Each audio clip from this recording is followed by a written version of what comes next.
Hello everybody, welcome to my channel mind booster. So guys, आज की video में हम पढ़ने वाले हैं welfare state. So welfare state में हम ये सारे टॉपिक्स देखेंगे एंड स्टार्ट करते हैं welfare state. So introduction part हम लोग एक्सेप्ट छोड़ेंगे and we will start from the evolution of positive liberalism. So guys, सबसे पहले what is welfare state?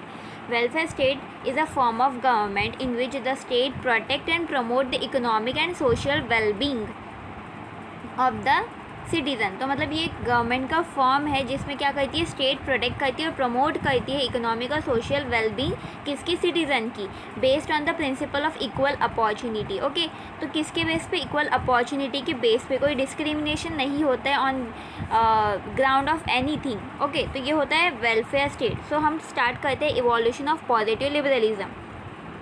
So the latter half of the 19th century produce a critique of negative liberalism. तो जब 19th century का half period के बाद क्या हुआ, जो नेगेटिव लिबरलिज्म है उसको क्रिटिसाइज़ किया गया। The theories of non interference were found to be inadequate to achieve the social and economic aims of liberalism. और जो थियरीज दी गई थी नॉन इंटरफेरेंस के, तो वो एक प्रॉपर अचीव नहीं कर पा रही थी सोशल इकोनॉमिक एम्स जो लिबरलिज्म का करना चाहिए था। सो उसको अपोज किया जा रहा था। The laces fair policy was based on the premise that in the good of the individual lies the good of the society. और जो लेसेस फेयर पॉलिसी थी उसका क्या बेसिस था कि जो इंडिविजुअल का गुड है वो किस में है, सोसाइटी के गुड में। ओके, मतलब अगर इंडिविजुअल का गुड होगा तो सोसाइटी का भी अच्छा ही होगा। Then negative liberalism believe that the distribution of wealth into wage, profit and rent was not unjustified. तो निगेटिव लिबरलिज्म क्या बिलीव करती थी, जो वेल्थ को हमने डिस्ट्रीब्यूट किया है वेज में, प्रॉफिट में, रेंट में, तो वो नॉट अनजस्टिफाइड है। मतलब कैसे इसको घुमा के बताया है, नॉट अनजस्टिफाइड मतलब इट्स जस्टिफाइड। वो बोल रही है कि जस्टिफाइड है। Okay, however the later half of the 19th century saw the rapid concentration of capital in a few hands, monopolistic control of trade and emergence of big industrial houses which created many social, economic and political contradiction। तो क्या हुआ, जैसे wealth है capital को वो कुछ हाथों में चली गई, जैसे कि इंडस्ट्रियलिस्ट के हाथों में और जो बड़े बड़े लोग थे उनके हाथों में चली गई। Okay, it created a sense of frustration and protest among millions whose livelihood and very life depended upon their new master। तो इसकी वजह से क्या हुआ, फ्रस्ट्रेशन जनरेट हुआ एंड जो बहुत सारे लोग हैं, मिलियंस, जिनकी लाइफ डिपेंड करती है उनके नए मास्टर के ऊपर, जिसके पास वेल्थ है, जिसके पास कैपिटल है। The impersonal corporation. The another factor which undermined faith in the laissez-faire was unemployment. और फिर जो दूसरा फैक्टर था वो क्या था, अनएम्प्लॉयमेंट। लाइजोस्फीयर के वजह से क्या हो रहा था, अनएम्प्लॉयमेंट जनरेट हो रही थी। When millions remained outside the workforce for years, men began to doubt whether the free trade economy, if left to its own laws and harmonies, actually produced the maximum general good। तो क्या हुआ, maximum time तक लोग कैसा unemployed रह रहे थे, workforce में नहीं आ रहे थे। Then in fact the liberal slogan of liberty began to change into the privilege of the few। In England, the report of the Royal Commission appointed to investigate the coal mining industry shocked everyone about the brutality that existed in the mines। तो जो royal commission बैठी है coal mining industry के ऊपर उसको check करने के लिए, तो उसमें क्या ब्रुटलिटी थी बहुत सारी और बहुत सारा गड़बड़ घोटाला था। The employment of women and children, barbarously long hours of work, the absence of safety devices and the prevalence of revolting condition both physical and moral। और फिर जो बच्चे, जो औरतें वहाँ काम करती थी उनके कैसा, उनको बहुत देर तक काम करवाया जाता था, उनको सेफ्टी मेजर्स नहीं दिए जाते थे, तो ये सारी चीज़ें होती थी। Classical liberalism became a target of attack from all side. तो इस वजह से क्या हुआ, जो क्लासिकल लिबरलिज्म था उसको चारों तरफ से अटैक किया जा रहा था। The humanists criticized it due to its practical consequences such as poverty, inhuman condition, unbearable exploitation, illiteracy and miserable for the majority of the population। So reason कौन से थे, ये जो रीज़न है वो है poverty, inhuman condition, unbearable exploitation, illiteracy and Misri for majority of the population. तो ये सारे रीज़न थे जिसकी वजह से जो क्लासिकल लिबरलिज्म था उसको अटैक किया जा रहा था। राइटर्स लाइक कार्ले, रस्किन, डकिन attack the capitalist order on moral and aesthetic ground. तो इन लोगों ने कौन से ग्राउंड के ऊपर उससे अटैक किया? मोरल एंड एस्थेटिक ग्राउंड के ऊपर। The utopian socialists like Robert Owen criticized the capitalist order and the injustice inherent, but appealed to the conscience of the capitalist to take care of the working class। उन्होंने इसको oppose किया, लेकिन उन्होंने ये भी कहा कि जो वर्किंग कैपिटलिस्ट है उन्होंने जो वर्किंग क्लास है उसका ख्याल रखना चाहिए, उनके बारे में भी सोचना चाहिए। Karl Marx challenge the capitalist system as such and declared that the salvation of the working class lay in overthrowing the capitalist order through revolutionary means and establishment of a socialist state. In short, liberalism desperately needed revision।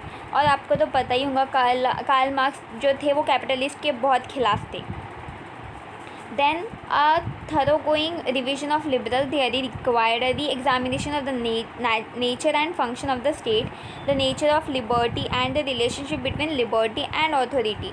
Such a re-examination also opened the question of the relationship between individual human nature and its relationship with society, because the old notions such as self-interest, pleasure, utility proved less convincing।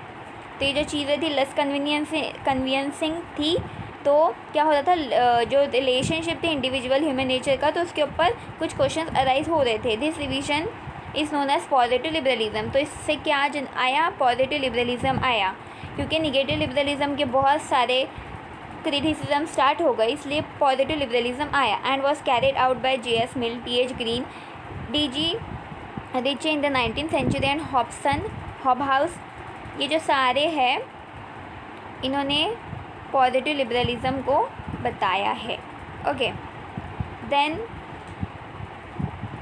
J.S. Mill ideas of liberalism depart from those of the classical model in 4 ways. Firstly, he opined that the value of the personality of the individual can be realized in the actual condition of a free society।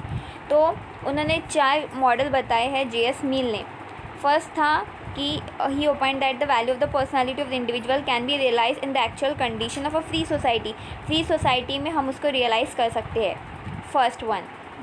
Okay, then second one is he accepted political and social freedom as good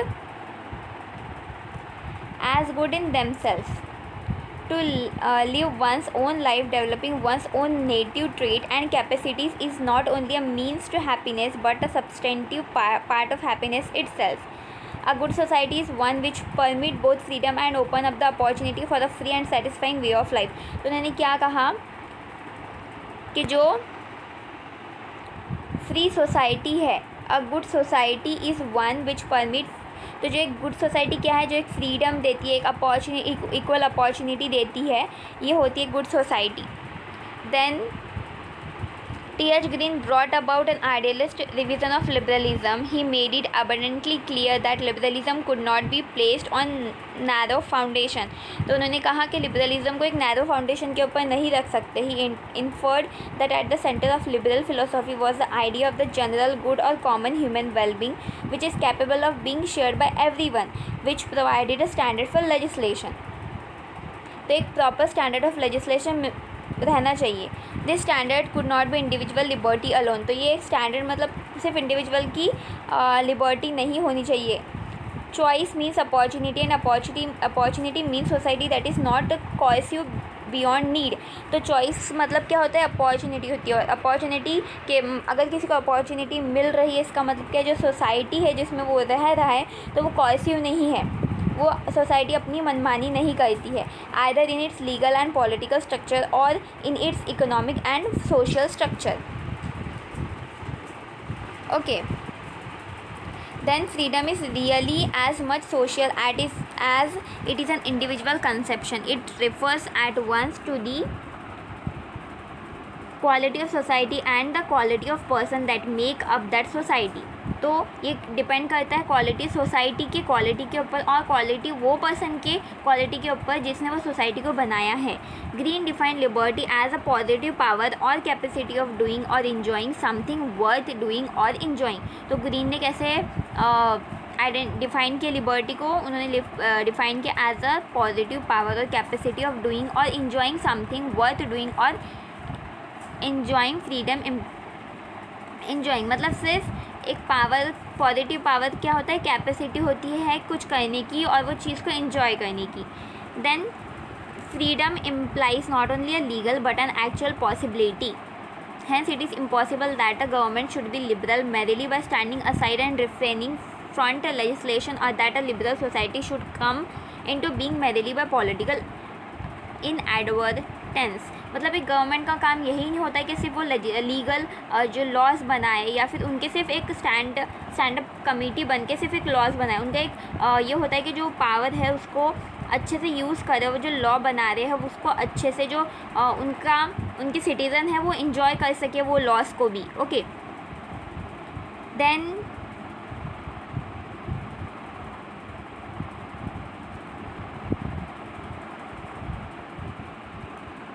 so after the Second World War, how the problem arising out of the war made the interference of the state all the more necessary was reflected the work of John Galbraith।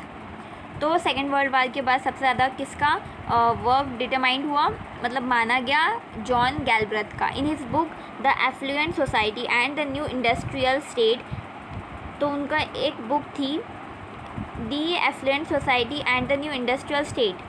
तो उसमें ही argued for getting rid of conventional wisdom that is classical liberalism and adopt socialist method devoid of ideology. He suggested certain socialist measure for the welfare of capitalist societies and warned the developed countries that if they wanted to get rid of the recurring economic crisis, then the interference of the state in the economic field will have to be welcome। तो ये उनके thought थे। And so guys आज के video में इतना ही। And ये सिर्फ एक टॉपिक था हमारे चैप्टर का, ये चैप्टर काफ़ी लार्ज है तो हमें इसका नेक्स्ट पार्ट भी लाना पड़ेगा। So we will see in the next video, हम इसके आगे के टॉपिक्स नेक्स्ट वीडियो में कवर करेंगे। So if you like the video then please subscribe my channel and also hit the bell icon and share with your friends and family. See you in the next video, bye bye.